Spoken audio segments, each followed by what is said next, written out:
नहमदुहु व नुसल्ली अला रसूलिहिल करीम अम्मा बाद फ़अऊज़ु बिल्लाहि मिनश शैतानिर रजीम बिस्मिल्लाहिर रहमानिर रहीम रब्बि शरह ली सदरी व यस्सिर ली अमरी वहलुल उक़दतम मिन लिसानी यफ़क़हू क़ौली।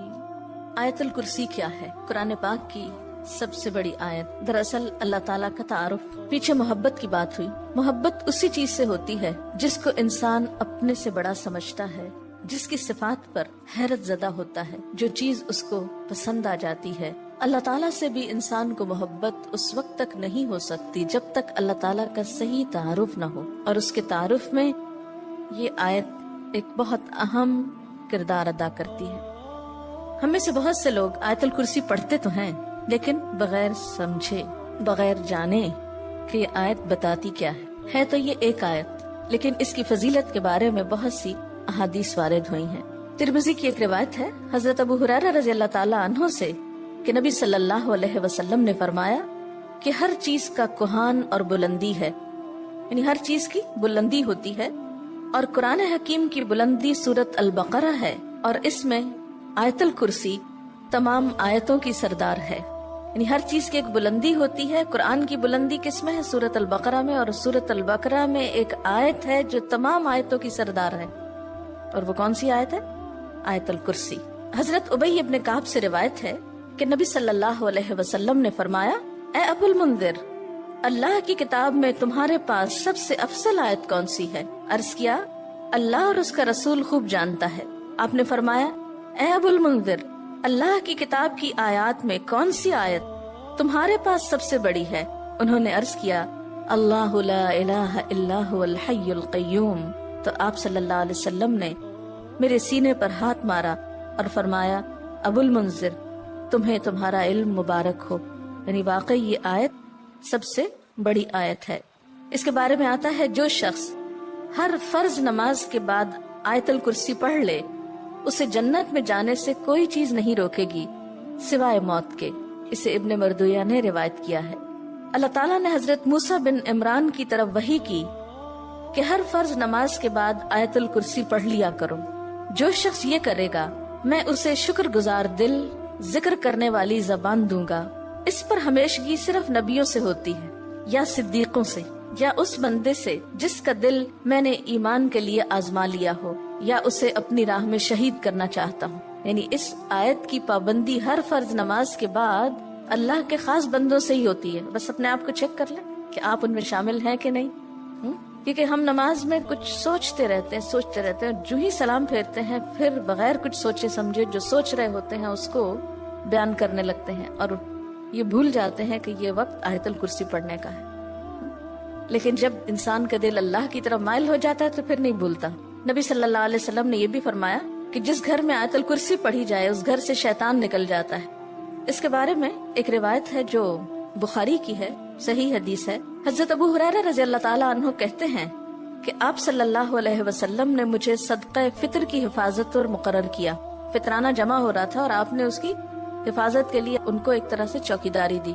कोई शख्स आया और गल्ला चोरी करने लगा। मैंने उसे पकड़ लिया और कहा, मैं तुझे रसूल अल्लाह सल्लल्लाहु अलैहि वसल्लम के पास ले जाऊंगा। वो कहने लगा, मैं मोहताज हूँ, अयालदार हूँ, सख्त तकलीफ में हूँ। चुनांचे मैंने उसे छोड़ दिया। जब सुबह हुई तो आपने मुझसे पूछा, अबू हुरैरा, आज रात तुम्हारे कैदी ने क्या कहा था? मैंने कहा, या रसूल अल्लाह सल्लल्लाहु अलैहि वसल्लम, उसने मोहताजी और अयालदारी का शिकवा किया था। मुझे रहम आया तो मैंने उसे छोड़ दिया। आपने फरमाया, ध्यान रखना, वो झूठा है, वो फिर तुम्हारे पास आएगा। चुनांचे अगली रात वो फिर आया और गल्ला उठाने लगा। मैंने उसे पकड़ लिया और कहा, आज तो जरूर मैं तुम्हें नबी सल्लल्लाहु अलैहि वसल्लम के पास ले जाऊंगा।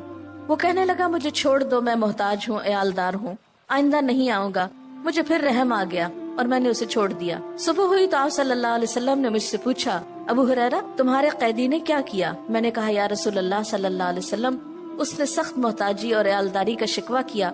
मुझे रहम आ गया तो मैंने उसे छोड़ दिया। आपने फरमाया, ध्यान रखना, वो झूठा है, वो फिर आएगा। चुनांचे तीसरी बार मैं ताक में रहा। वो आया और गल्ला समेटने लगा। मैंने कहा, अब तो मैं तुम्हें जरूर आप सल्लल्लाहु अलैहि वसल्लम के पास ले जाऊंगा। अब ये तीसरी बार है। तू हर बार यही कहता है कि फिर न आऊंगा, मगर फिर आता रहा। اس نے کہا مجھے چھوڑ دو، میں تمہیں چند کلمے سکھاتا ہوں جو تمہیں فائدہ دیں گے۔ میں نے کہا وہ کیا ہیں؟ کہنے لگا جب تو سونے لگے تو آیت الکرسی پڑھ لیا کر، اللہ کی طرف سے ایک فرشتہ تیرا نگہبان ہوگا اور صبح تک شیطان تیرے پاس نہ آئے گا۔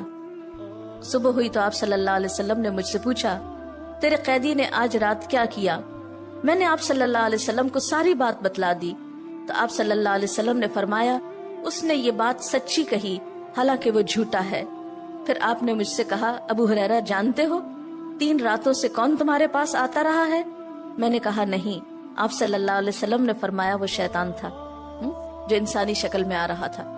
اچھا آپ نے دیکھا ہوگا کہ بعض لوگ اس بات کی شکایت کرتے ہیں کہ ان کے پیسے لاکر میں سے اور تالے میں سے چوری ہو جاتے ہیں۔ ایک ایسی جگہ سے ان کے پیسے چرائے جاتے ہیں کہ جس کی چابی ان کے سوا کسی اور کے پاس نہیں۔ یہ بھی احتمال ہو سکتا ہے کہ اسی قسم کا کوئی شیطان آ کر ایسی حرکت کرتا ہو، تو اس کا حل یہی ہے کہ انسان سونے سے پہلے آیت الکرسی پڑھ کر چاروں طرف پھونک مارے تو پھر حفاظت ہو جاتی۔ آپ گھر سے نکلنے لگے یا ایسے اپنے لاکر کو لاک کرنے لگے تو آیت الکرسی پڑھ کر اس پر پھونک مارتے تو اللہ تعالیٰ ایک چوکیدار مقرر کر دیں گے ایک فرشتے کو، پھر کوئی نہیں چرا سکے گا اس کی۔ تو بہرحال آیت الکرسی جو ہے یہ بہت ہی فضیلت والی آیت ہے۔ چلیے اب دیکھتے ہیں کہ اس آیت میں ہے کیا۔ اللہ لا الہ الا ہو، اللہ تعالیٰ اس کے سوا کوئی الہ نہیں۔ الہ کون ہوتا ہے؟ اس کا معنی عام طور پر معبود کیا جاتا ہے، لیکن بنیادی طور پر الہ کا معنی ہوتا ہے خالق، رازق، مالک، حاجت روا، مشکل کشا، عبادت کے لائق۔ ظاہر ہے جس نے پیدا کیا، جو روزی دیتا ہے، وہی مالک ہونے کا حقدار ہے۔ پھر جو ہماری حاجتیں پوری کرتا ہے، جو ہماری مشکلیں آسان کرتا ہے، وہی اس لائق ہے کہ ہم اس کی عبادت بھی کریں۔ تو اللہ لا الہ الا ہو، اللہ تعالیٰ وہی عبادت کے لائق ہے۔ الحی القیوم، زندہ ہے، قائم رہنے والا ہے، دوسروں کو قائم رکھنے والا ہے۔ لا تأخذہ سنۃ ولا نوم، نہ اس کو اونگ آتی ہے اور نہ نیند آتی ہے۔ لہ ما فی السماوات وما فی الارض، اسی کے لیے ہے جو آسمانوں میں ہے اور جو زمین میں۔ من ذا الذی یشفع عندہ الا باذنہ، کون ہے جو اس کے پاس سفارش کر سکے مگر اسی کے اذن سے۔ یعلم ما بین ایدیہم وما خلفہم، وہ جانتا ہے جو ان کے آگے ہے اور جو ان کے پیچھے ہے۔ ولا یحیطون بشیء من علمہ الا بما شاء، اور وہ اس کے علم میں سے کسی چیز کا احاطہ نہیں کر سکتے مگر جو وہ خود چاہے۔ پھر فرمایا وسع کرسیہ السماوات والارض، وسیع ہے اس کی کرسی آسمان و زمین پر۔ ولا یؤودہ حفظہما، اور نہیں تھکاتی اس کو ان دونوں کی حفاظت۔ وہو العلی العظیم، اور وہ بلند ہے، بہت بڑا۔ یہ ہے اللہ تعالیٰ کا تعارف۔ کیا؟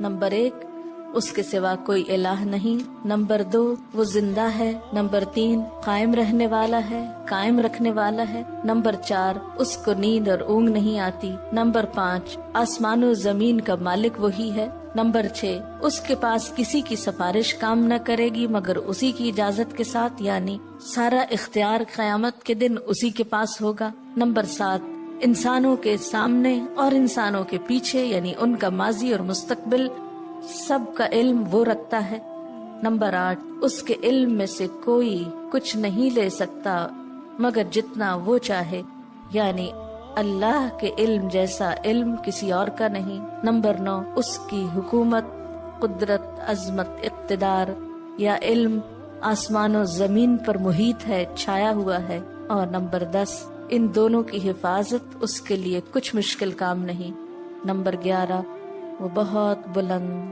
بہت عظیم ہے۔